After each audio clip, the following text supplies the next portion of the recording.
reflective notes on the Greek, Chinese, Arab, and Indian sources as read through the eyes of Alexander Cunningham, with attention to how the texture of evidence shifts as we push backwards in time. 1. The 20th century reader, standing on 19th century shoulders.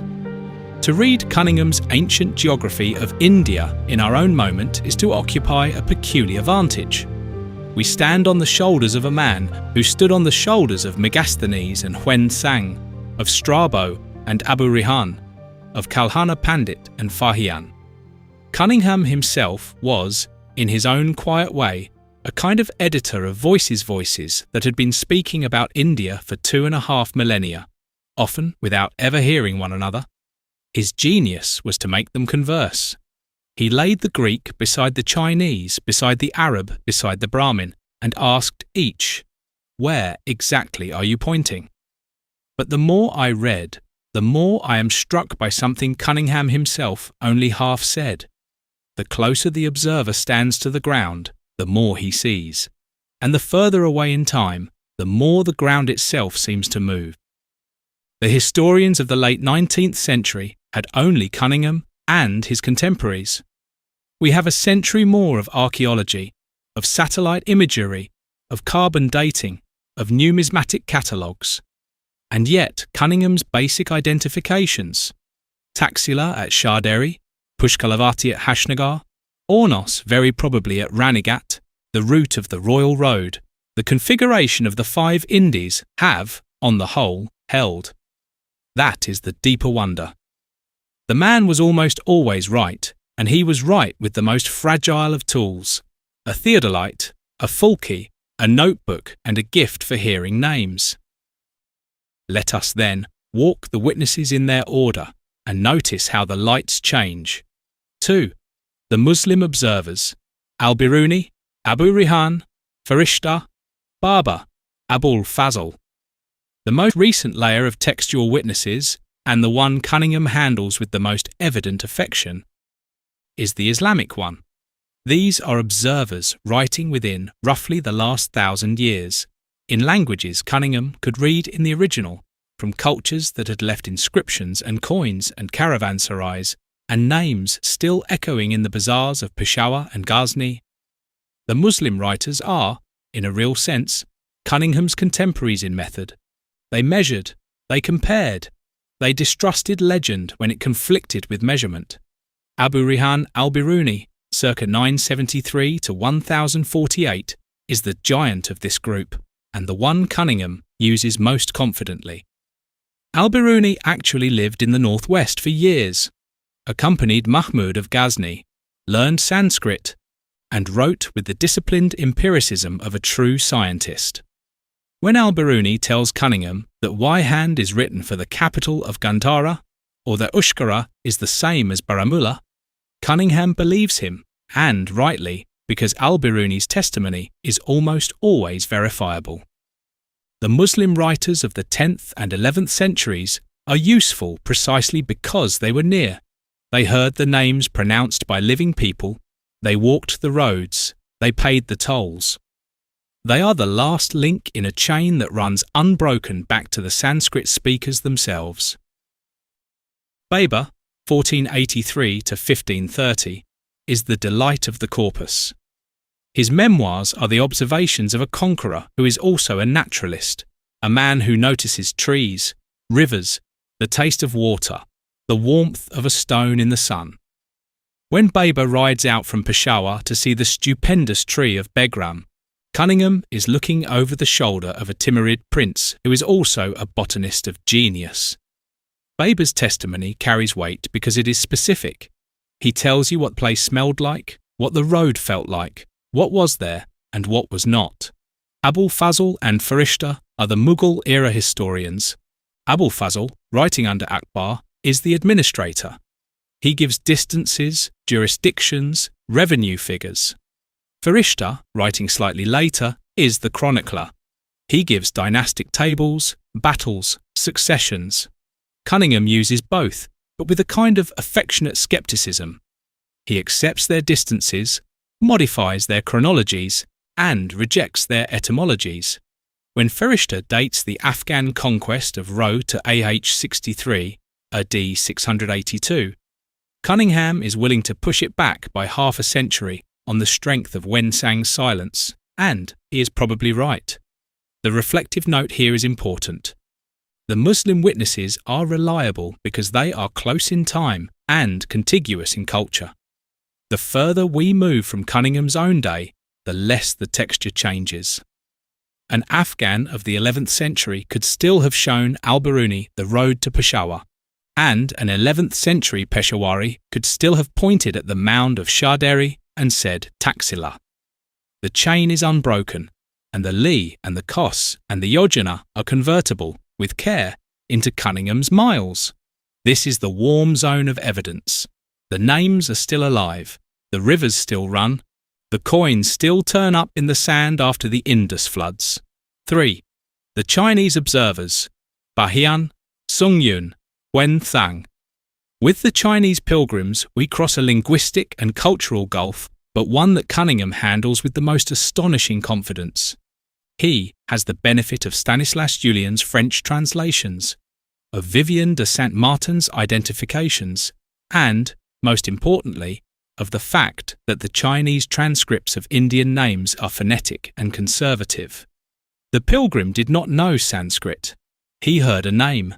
He wrote it down in Chinese syllables, and those syllables are sometimes more revealing than a learned transcription would have been, precisely because the pilgrim was not trying to interpret. Fa-Hian, circa 337 to 422, is the earliest and the most naive. He is a faithful Buddhist who walks from China to India to see the holy sites, and he tells you, with charming precision, what is there. He counts the days. He measures the stupas. He does not always know what a Sanskrit name means, and he is not embarrassed to say so. When Fa-Hian writes Fo Lu Sha for Peshawar, he is recording the sound he heard, and Cunningham hears through him to the parasha of the local Prakrit. Hwen Thsang, 602 to 664, is the master witness. He is the Megasthenes of Buddhist India. He is also a trained observer. He measures circuits in li. He notes the bearing and distance from one place to the next. He distinguishes what he has seen from what he has been told. When Hwen Thsang writes Pusikia Lofati and says it is 100 li northeast of Peshawar, Cunningham can lay the Chinese syllables down on the map and watch them land on Hashnagar. The phonetic match is not perfect, but it is constrained. There is only one place 100 li northeast of Peshawar on the east bank of a great river. The identification is robust, but notice what Hwen Thsang cannot see. He cannot read the inscriptions on the coins. He cannot date the buildings except by tradition. He is a Buddhist pilgrim visiting Buddhist sites, and he takes the Buddhist chronology on trust. He does not mention Mahaban as a fortress because for him, Mahaban is a mountain monastery, the place where Buddha as king gave his flesh to the hawk. He has no category for the pre-Buddhist fort. His silence about Onos on Mahaban is not evidence of absence. It is evidence of disinterest. This is the reflective turning point in the essay. The Chinese witnesses are close in time to the events they describe. Hwen Thsang is only 7 centuries after Kanishka, only 4 centuries after Asoka, but they are doctrinally filtered. They see stupas where Cunningham sees coins. They see relics where Cunningham sees history. And yet, paradoxically, this very filtering preserves information. The stupa that a Buddhist pilgrim reveres is the stupa that an archaeologist can find. The legend that a Buddhist pilgrim records is the legend that an epigraphist can verify. The Chinese witnesses are, in their own way, as useful as the Muslim ones, but useful for different things. They tell you what the Buddhists cared about. They do not tell you what the Brahmanists, or the Jains, or the Greeks cared about. 4. The Greek observers, Megasthenes, Arrian, Strabo, Ptolemy, Pliny, Philostratus. Now we cross the deepest gulf, and we come to the layer where Cunningham's method is at its most heroic and its most vulnerable. The Greek witnesses are far away in space, sometimes far away in time, and they are working in a language and a conceptual universe very different from anything in India. Megasthenes, circa 350 to 290 BC, is the foundational witness. He was the ambassador of Seleucus Nicator to the court of Chandragupta Maurya at Palibothra, Pataliputra, modern Patna. He wrote an Indica which is now lost, but which was read by Strabo, Rihan, Pliny and others. We have him only in fragments, quoted by later writers who themselves had axes to grind. Cunningham uses Megasthenes for the measurements, the 10,000 stadia of the Royal Road, the 16,000 from Indus to Ganges' mouth, the 28,000 east to west, the 32,000 north to south. These are the coordinates of Cunningham's reconstruction. And here is where it gets interesting. Cunningham's most brilliant move with the Greek sources is to correct them, systematically, by a single factor. He notices that Ptolemy's map of India is squashed east-west, and he traces the error to Ptolemy's use of 500 Olympic stadia per equatorial degree instead of the correct 600. He notices that land distances are overestimated relative to sea distances. He proposes a correction of 3/10 and watches the Ptolemaic map unfold into something that looks like the real India.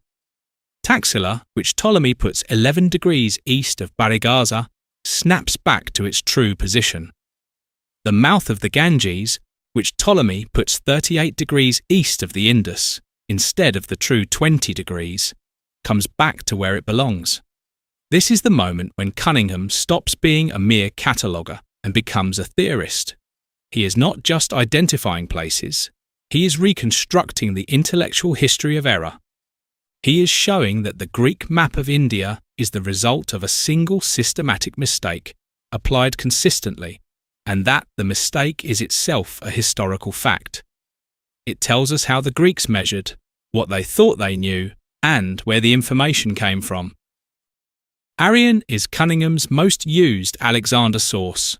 Arrian is careful, military, specific.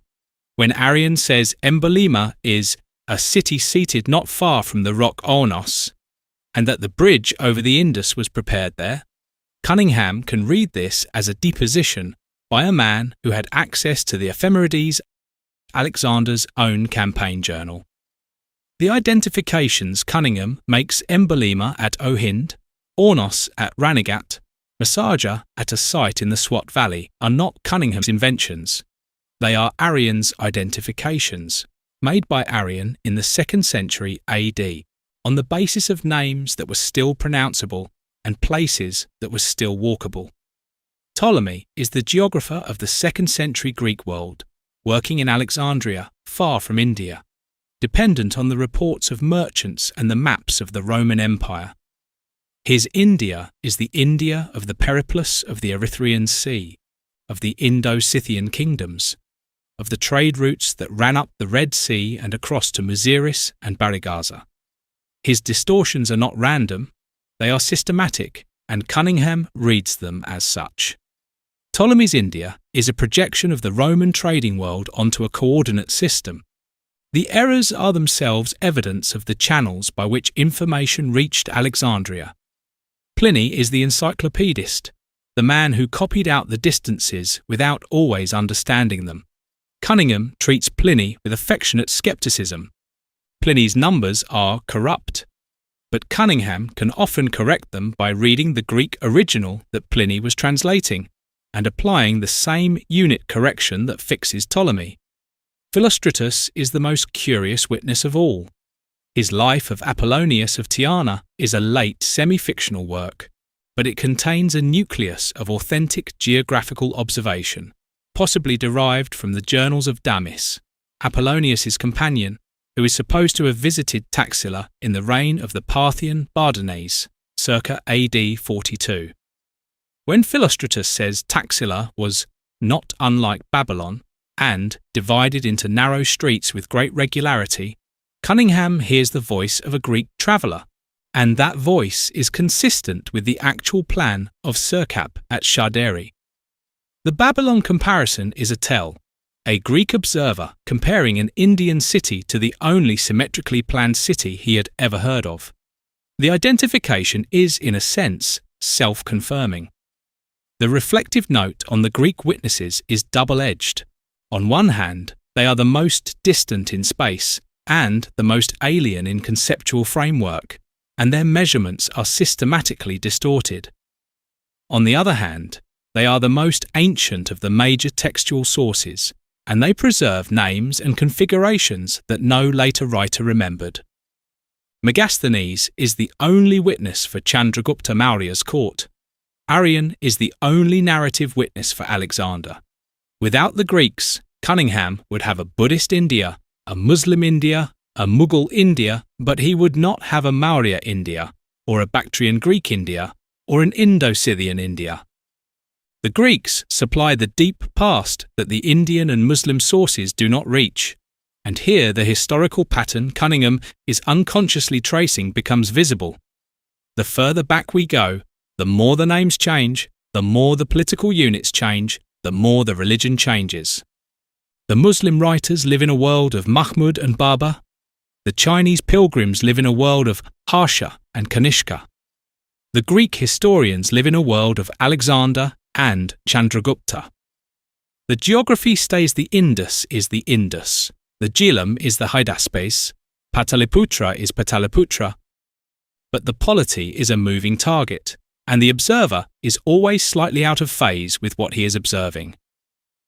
5. The Indian observers, Kalhana, the Puranas, the Mahabharata. The Indian textual sources present Cunningham with his most delicate problem, and the one he handles with the most evident personal engagement. For the Indian sources are not outside observers of India, they are insiders, and they are self-interested. They are the voices of the Brahmanical, Buddhist and Jain traditions, and each is interpreting the landscape according to its own doctrine. Kalhana, 12th century, author of the Rajatarangini, The River of Kings, is the historian of Kashmir. Cunningham uses him as a primary source for the medieval period of the valley, and the use is correct. Kalhana is a careful analyst, working from court records and local traditions, and his chronology, though it needs correction, Cunningham finds a 31-year error in the dating of Chandrapada, is internally consistent and verifiable. The reflective note: Kalhana is a regional historian. He knows Kashmir intimately. He does not know the rest of India. He is a witness to one valley, and that one valley he knows in depth. The Puranas, Vishnu, Vayu, Matsya, Brahmanda, Markandeya present a different problem. They are systematic, but not historical. They classify India into 9 divisions, Navakanda, or 5 provinces, the system adopted by the Chinese, and they assign each division to a cardinal point. But the lists are displaced, repeated, and contradictory between one Purana and another. Cunningham does what a careful historian must do. He aligns the lists, notes the displacements, and infers the original scheme. He concludes that the Brahmanda and Markandeya preserve the older, more detailed list, while the Vishnu, Vayu, and Matsya preserve a simpler, 5-fold scheme, the same 5-fold scheme the Chinese adopted. The 5-fold scheme is also the scheme of the Mahabharata, which describes India as an equilateral triangle with Cape Comorin at the apex and the Himalaya as the base. The 9-fold scheme is more bureaucratic, more administrative, more imperial in flavour. It is the scheme of an empire that needs to classify its provinces. The reflective note: the Indian sources are theologically shaped. They are not trying to do what Megasthenes or Hwen Thsang is doing. They are not measuring the country. They are interpreting it, fitting it into a cosmological scheme, a mandala. The lotus flower image, central India as the pericarp, the 8 surrounding divisions as petals, is a religious image, not a geographical one. Cunningham accepts the religious image as a clue to the political organisation, but he does not mistake it for a map. He reads the lotus for what it is, a way of thinking about space. The Mahabharata's equilateral triangle is the most striking of these cosmological images. The country is a triangle, the apex at Cape Comorin, the base at the Himalaya. The triangle is divided into 4 smaller triangles. Cunningham, with characteristic sobriety, notes that the shape corresponds very well with the general form of the country if we extend the limits of India to Ghazni on the northwest and fix the other 2 points of the triangle at Cape Comorin and Sadia in Assam. He is willing to take the shape seriously, even though he knows the dimensions are not given. The Mahabharata, he seems to say, is not measuring, but it is seeing, and seeing is the first step toward measuring. 6. As we move backward, the world gets thicker and stranger. Now we come to the reflective turn. The deeper historical observation that emerges from Cunningham's work, the one he himself only half articulates, is that as we move backward in time, the texture of India changes. The categories of the observer become more uncertain, and the political units become harder to recognize. The Mughal India of Babur is, in its broad outlines, the India of today. The same cities, the same roads, the same mosques and temples, though different in detail, the same ethnic groups. The Sultanate India of the 11th century is recognizable but different. Mahmud is sacking Somnath, but Ghazni is the capital of a vast empire that stretches to Lahore. The Buddhist India of Hwen Thsang is more alien. The stupas are everywhere, the monasteries are rich, the Brahmanical temples are mentioned, but are not the dominant feature.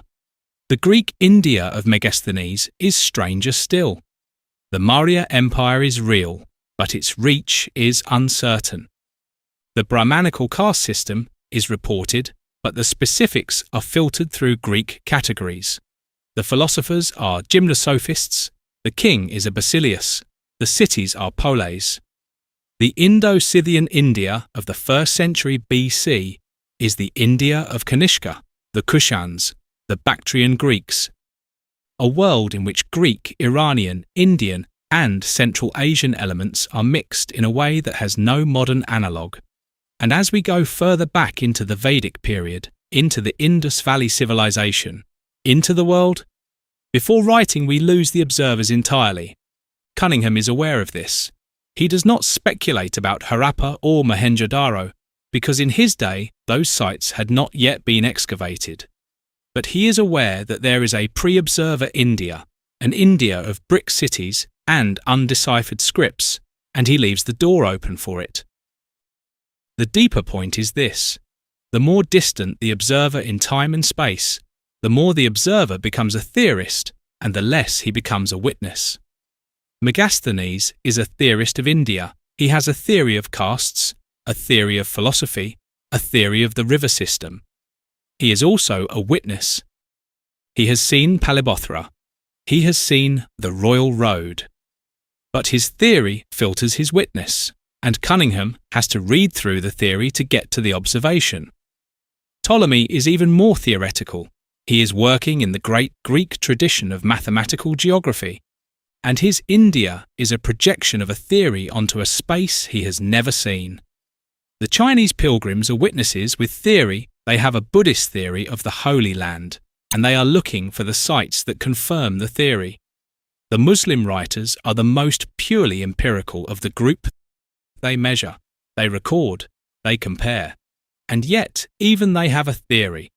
The theory of jihad, the theory of the Dar al-Islam versus the Dar al-Harb, the theory that India is a place to be converted or taxed. The reflective note is that no observer is innocent. Every observer sees India through the categories of his own civilization. The Greek sees polis and basileis and gymnosophists. The Chinese pilgrim sees monasteries and Buddhas and Dharma. The Muslim writer sees fortresses and sultans and kafirs. The Indian Brahmin sees Varnas and Dharmas and Tirthas. Each is partly right, partly filtered. The art of the historical geographer, the art Cunningham practices, is to defilter each observer, to recover the raw observation from the theoretical overlay, and to lay the defiltered observations of all of them on the same map. When they coincide, we have a fact. When they conflict, we have a problem. The solving of the problem is the history. 7. Cunningham as the last of the witnesses. And here is the final, slightly melancholy reflection. Cunningham is himself a witness. He stands at the end of the line of textual observers, and he is also the first of the modern archaeological observers. He is the last man to read Megasthenes and Rihan in the original. He is the first man to excavate a stupa with a theodolite. He is the bridge between the textual India and the material India.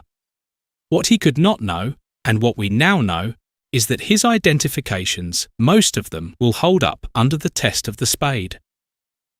The great Indus civilization was unknown to him. The full extent of the Mauryan Empire is now better mapped.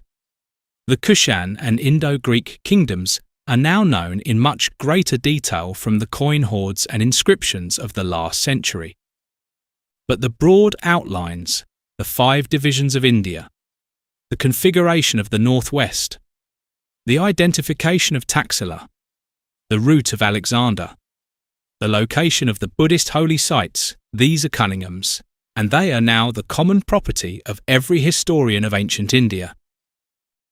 The reflective note closes with a question. What will the observers of the future make of Cunningham? They will read him as we read Al-Biruni. They will find his distances occasionally wrong, his etymology sometimes fanciful, his chronology sometimes off by a generation. But they will also find that the outline of his India is essentially correct, and that his method, the patient triangulation of Greek, Chinese, Arab, and Indian sources, supported by the patient excavation of the ground itself, is the method that has made ancient India knowable.